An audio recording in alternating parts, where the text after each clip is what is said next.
Dobro večer, pratite vijesti Osječke televizije.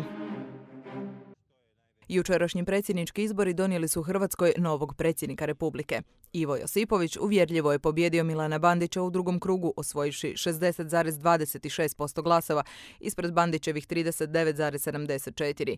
Rezultati u gradu Osijeku te Osječko-baranjskoj županiji ne zaostaju mnogo za onima u Hrvatskoj, a čak su i nešto veći u korist novoga predsjednika. Tako je na županijskoj razini rezultat 64,09 naprama 35,91%, a građani Osijeka pokazali su još veću naklonost prema pobjedniku. Iz Županijskog izbornog povjerenstva saznajemo kako nepravilnosti na izborima nije bilo.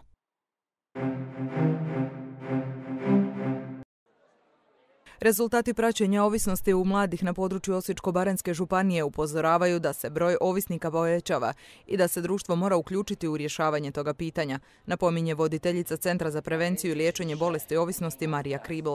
Posebno zabrinjava porast potrošnje tableta poput ekstazija, koji se na osječko-baranjskom tržištu može kupiti za 10 kuna, a ta sintetska droga vrlo brzo razara živčani sustav.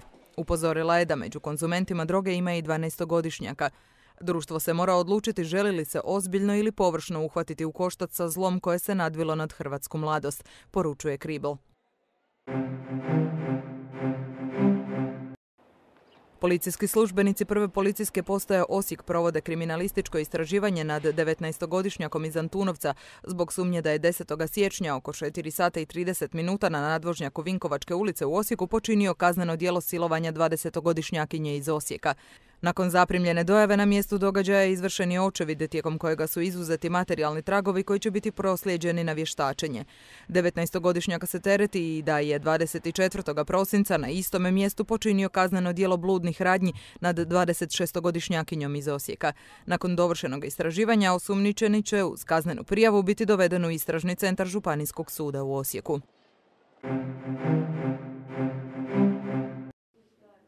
Velikim koncertom grupe Hari Mata Hari u Osijeku će 14. veljače biti obilježeno Valentinovo, Dan zaljubljenih. Riječ je o prvome koncertu u Hrvatskoj u sklopu njihove velike međunarodne turneje nazvane Sreća.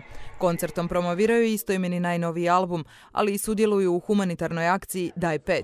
Naime, polovica svih sponzorskih prihoda bit će uplaćena u korist fundacije Milo moje za proširenje i opremanje odjela intenzivne njege pedijatrije Kliničkog bolničkog centra Osijek.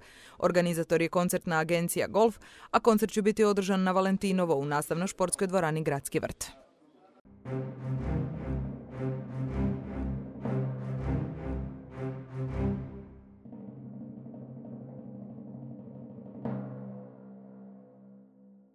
Nakon današnjeg sunčanog dana sutra nas očekuje pretežno oblačno vrijeme uz moguća kraća sunčana razdoblja.